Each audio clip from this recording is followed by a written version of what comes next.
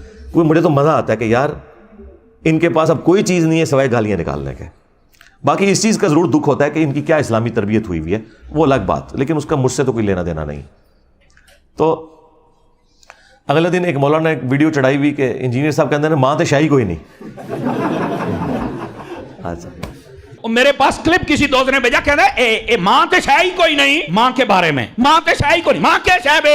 او ہو مجھے تب سمجھ آئی. میں سمجھتا تھا یہ صرف پیو کوئی نہیں, یہ جیتا ماں بھی کوئی نہیں, یہ تو کھوتی دا پتر لگتا ہے مینوں, یہ تو کسی جانور کا بچہ ہے یار. تیری ماں ہی تینوں پوچھ لیندی, پہلے بزرگاں دا مخالف بنیا, ہن تو مینوں پہ گیا. اب اللہ کے بندو, مطلب یہ کوئی بات ہوئی ہوگی نا, اس کے کوئی شروع میں کوئی اول آخر کوئی بات ہوئی ہوگی, ٹھیک ہے. یہ بات تو اللہ کے نبی نے بات کی ہوئی ہے, بخاری مسلم دونوں میں حدیث ہے, تم میں سے کوئی شخص اس وقت تک مومن ہی نہیں ہو سکتا جب تک کہ میں اسے اس کے ماں باپ اولاد سب لوگوں سے بڑھ کر عزیز نہ ہو جاؤں. اسی کو میں نے ٹرانسلیٹ کیا کہ جہاں کہیں اللہ اور اس کے رسول کی بات آ جائے وہاں ماں باپ تو شاہی کوئی نہیں. آپ مجھے بتائیں, یہ تو حدیث ہے بخاری مسلم کی. اس کو ظاہر ہے میں نے اپنے انداز میں بیان کیا ہے نا. جو مفکرین ہوتے ہیں یا جو شعراء ہوتے ہیں وہ انہی باتوں کو ایک ڈفرنٹ فارم میں پریزنٹ کرتے ہیں, مطلب وہی ہوتا ہے. صحیح مسلم میں حدیث ہے کہ بے شک اللہ تعالیٰ اس کتاب کی وجہ سے بعض لوگوں کو عروج دیتا ہے اور بعض کو پستی کا شکار کرتا ہے. اور یہ چونکہ مضارع کا صیغہ مستقبل کو بھی کفایت کرتا ہے کہ اللہ قرآن کی وجہ سے کچھ لوگوں کو عروج دے گا, کچھ کو زوال دے گا. لیکن ڈاکٹر اقبال نے اسی حدیث کو ٹرانسلیٹ کیا ہے ماضی کے صیغے میں. وہ زمانے میں معزز تھے مسلمان ہو کر اور تم خوار ہوئے تارک قرآن ہو کر. یہ جواب شکوہ کا شعر. حدیث میں تو یہ نہیں تھا, حدیث میں یہ تھا کہ اس کتاب کی وجہ سے قوموں کو عروج ملے گا اور بعض کو زوال ملے گا. مستقبل کی خبر تھی. ڈاکٹر اقبال نے اسے ماضی کی خبر بنایا کیونکہ آج ہم مستقبل میں بیٹھے ہیں, ہمارے لیے تو ماضی ہو چکا ہے, ہمارے ساتھ جو کچھ ہوا, چاہے وہ ہمارے ساتھ تاتاریوں نے کیا یا کلونین پاورز نے کیا, ہم نے خواری تو کاٹ لی ہے. تو اسی بات کو ایک ڈفرنٹ انداز میں انہوں نے پہنچا دیا کہ محمد سے وفا تو نے تو ہم تیرے ہیں, یہ جہاں چیز ہے کیا لوح و قلم تیرے ہیں. اس پہ جواب شکوہ کنکلوڈ ہوا ہے نا. دیکھیں مولویوں کی کوئی تقریر ڈاکٹر اقبال کے شعروں کے بغیر مکمل نہیں ہوتی. اور کہتے ہیں علامہ اقبال نے فرمایا, علامہ اقبال کو کیڑی ڈگری سی دسو. ہاں تمہارے بڑے بڑے مفتی علامہ اقبال کو کوٹ کرتے ہیں اور علامہ کہتے ہیں. علامہ تو وہ نہیں تھے, وہ تو ڈاکٹر تھے. فلسفی میں انہوں نے پی ایچ ڈی کی ہوئی تھی. دین انہوں نے اسی طرح حاصل کیا جس طرح میں نے. بہرحال میں نے تو الحمدللہ جس لیول کے اوپر آپ کے سامنے بیان کیا ہے, تو ڈاکٹر اقبال نے بھی ویسے بیان نہیں کیا کہ آپ کو آیات یا حدیث کے کوئی حوالے بتائے ہوں, لیکن ان حوالے تک علامہ اقبال کہنے نے انہوں تک کہنا چھوڑ دیں کہ محمد سے وفا تو نے تو ہم تیرے ہیں, یہ جہاں چیز ہے کیا لوح و قلم تیرے ہیں. یہ اللہ کی طرف سے انہوں نے جواب دیا کہ اگر تو نے میرے نبی کے ساتھ وفا کی نا اے امت محمدیہ صلی اللہ علیہ وآلہ وسلم, پھر ہم تیرے ہو جائیں گے. اور یہ دنیا تو کوئی چیز نہیں, لوح و قلم پہ بھی فیصلے پھر تمہاری دعاؤں کے اوپر ہوں گے اگر تم میرے نبی کے وفادار رہے. اب یہ قرآن و حدیث میں ان الفاظ کے ساتھ تو کہیں بات موجود نہیں, لیکن پورے قرآن و سنت کی تھیم یہی ہے کہ کی محمد سے وفا تو نے تو ہم تیرے ہیں, یہ جہاں چیز ہے کیا لوح و قلم تیرے ہیں. لہٰذا وہ حدیث کہ تم مومن ہی نہیں ہو سکتے جب تک کہ میں تمہیں تمہارے ماں باپ اولاد سب لوگوں سے بڑھ کر عزیز نہ ہو جاؤں, یہ حدیث پڑھ کے اس کی جب تھیم بیان کرے انسان, ان لوگوں کو سمجھائے کہ جن کی مائیں کہتی ہیں کہ اگر تو نے داڑھی نہ کٹائی تو میں دودھ نہیں بخشوں گی, اور زبردستی وہ بچوں کی داڑیاں مڑوا کے اپنے لیے بھی جہنم کا سبب کرتی ہیں اور اپنی اولاد کو بھی جہنم میں دھکیلتی ہیں, اور اپنی بچیوں کا حجاب اتروا دیتی ہیں کہ اچھے رشتے نہیں ملیں گے, اور بعد میں بھی جو ملتے ہیں رشتے وہ بھی جو گند کھاتے ہیں بعد میں وہ بھی پتہ چل جاتا ہے. تو ایسے ماں باپ کو پھر ہم نہ سنائیں کہ ہم نے اللہ اور اس کے رسول کی بات ماننی ہے, تو سیدھے شاہی کوئی نہیں. ماں باپ کے ساتھ حسن سلوک کا حکم اللہ نے دیا ہے. اگر ماں باپ اللہ اور اس کے رسول کے باغی ہیں پھر ان معاملات میں ان کی بات نہیں مانی جائے گی. ہاں, دنیا میں معروف طریقے سے آپ نے چلنا ہے, ہیومن ڈگنیٹی وائلیٹ نہیں ہوگی. وہ تو سورہ لقمان میں آیا ہے کہ اگر وہ شرک کا کہیں تو تم نے نہیں بات ماننی, لیکن دنیا میں معروف طریقے سے چلنا ہے. اور صحیح بخاری میں حدیث ہے, حضرت ابو بکر کی ایک بیوی کافرہ تھی, اسما بنت ابی بکر کی والدہ, حضرت عائشہ کی جو بڑی بہن تھی. انہوں نے کہا کہ میری ماں میرے پاس آتی ہے اور وہ مشرکہ ہے, تو کیا میں اس کے ساتھ حسن سلوک کروں؟ تو اللہ کے نبی صلی اللہ علیہ وآلہ وسلم نے فرمایا کہ ہاں تم اس کے ساتھ حسن سلوک کرو. یعنی دنیا میں آپ نے معروف طریقے سے معاملات کو لے کے چلنا ہے, سیدھی سی بات ہے. اس طرح آؤٹ آف کانٹیکسٹ تو آپ جس کی بھی چیز کو کاٹتے رہیں, اس کا تو کوئی اینڈ ہی نہیں ہونا, آپ جو مرضی کرتے جائیں. لیکن آپ نے فرق دیکھا, ہمارے اسٹوڈنٹس یہ حرکت کسی کے ساتھ نہیں کرتے, اور ہمارے مخالفین کرتے ہی یہی ہیں, اور اپنا لقمہ اس کے منہ میں داخل کرتے ہیں, اور پھر کہتے ہیں جی جوڈیشری سے کیسز کیوں فارغ ہو جاتے ہیں. یار جوڈیشری میں جو لوگ بیٹھے ہوئے ہیں وہ ملوٹے تو نہیں ہیں, تمہارے بزرگوں کے عبادت گزار تو نہیں ہیں. جوڈیشری نے تو اپنے معاملات کو لے کے چلنا ہے, انہوں نے آئین اور قانون کے مطابق معاملے کو دیکھنا یہ بات اس طرح ہے یا نہیں ہے, اس کے بعد انہوں نے فیصلہ سنا دینا. ان کو تو اس سے غرض ہی کوئی نہیں ہے. تو یہ اسی لیے اس طرح کی آؤٹ آف کانٹیکسٹ چیزیں فارغ ہوتی ہیں کہ وہ باتیں ویسے ہوتی نہیں ہیں. اور دوسرا, ان چیزوں سے آپ کو یہ پتہ چل گیا کہ ہمارے مخالفین کے پاس نہ اب قرآن بچا ہے نہ سنت بچی ہے کہ وہ پیش کر سکیں ہماری مخالفت میں. پہلے بھی خیر کوئی نہیں تھے پیش کرتے, ابھی بھی کوئی تھوڑا بہت کوئی پڑھن پہ گئے نا, تو وہ دی وجہ صرف یہ ہے کہ میں نے قرآن و سنت بیان کرنا شروع کیا, تو اب یہ جمعے کے خطبوں میں تیاری کرتے ہیں اور کوئی نہ کوئی قرآن کی آیت یا حدیث بیان کر کے کوشش کرتے ہیں کہ پبلک کو بتائیں, ریفرنسز دیں نہ دیں ان کی اپنی مرضی. تھوڑا بہت کوئی ابھی علمی شغف بھی آیا تو ابھی آنا شروع ہے, اچھی بات ہے, ہم اسے اپریشیٹ کرتے ہیں, ایسے ہی ہونا چاہیے. تو اس لیے میں جب کسی ٹاپک کے اوپر بات کروں اور وہاں پہ تفصیلی جواب ریکوائرڈ ہو تو میں بتا دوں گا آپ کو کہ بھی فلاں ویڈیو دیکھ لیں. ہر دفعہ تو میں ہر جواب کو ریپیٹ نہیں کر سکتا, اس کا تو پھر ہم تو یہاں کئی دن بیٹھے رہیں گے سوالات کے جوابات کے لیے. ورڈک دینا یہ میری ذمہ داری ہے, پرچی پڑھ کے آپ تک بات صحیح طریقے سے پہنچانا.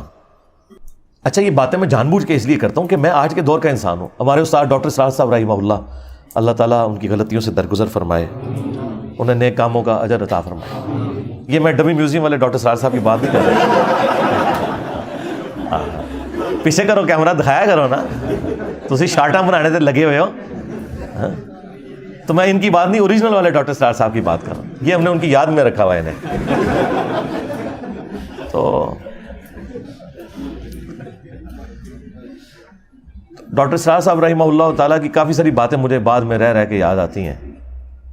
وہ ایک بات یہ بھی کہا کرتے تھے کہ جو بھی نبی الاسلام کے پیٹرن پہ دعوت کا کام کرے گا تو اسے ان تمام تکالیف سے گزرنا پڑے گا جن تکالیف سے اللہ کے نبی الاسلام, ان کے صحابہ اور اہل بیت گزرے ہیں علیہم السلام اجمعین و رضی اللہ عنہم اجمعین.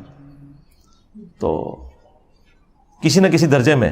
اور دوسرا وہ یہ بات کیا کرتے تھے, وہ کہتے تھے مجھ سے بڑے قرآن کے علماء موجود ہیں لیکن لوگ ان کی تقریر میں بھی عربی خطبے میں ہی جاتے ہیں, اور میں کوئی عالم بھی نہیں ہوں لیکن لوگ میری بات سنتے ہیں. وہ کہتے تھے اس لیے کہ میں MBBS ڈاکٹر ہوں, جس کی وجہ سے میرے پاس دنیاوی تعلیم ہے, اور میں آج کے دور کا انسان ہوں. جب میں بات کرتا ہوں تو میری آڈینس کو پتہ چل جاتا ہے کہ یہ کوئی 700-800 سال پہلے کوئی ابن تیمیہ کا شاگرد کہیں سے کوئی لمبی عمر پا کے تو بات نہیں کر رہا, یا کوئی 150 سال پہلے کوئی اشرف تھانوی صاحب کے پاس کوئی بیٹھنے والا کوئی بابا نہیں تھا کہ وہ پرانی اردو میں اور پرانی مثالوں میں باتیں کر رہا ہے, بلکہ وہ فیل کرتے ہیں کہ یہ آج کے دور کا انسان ہے. تو اس میں میں نے ایک اور چیز ایڈ کر دی ہے کہ چونکہ میری طبیعت کے اندر مزاح ہے, تو میں کوشش کرتا ہوں کہ اس انداز میں بھی, مزاح کے انداز میں بھی کوئی بات کنوے ہو جائے کسی سلوگن کے ذریعے, کسی اور ذریعے سے, کہ آپ کے دماغ میں نقش ہو جائے.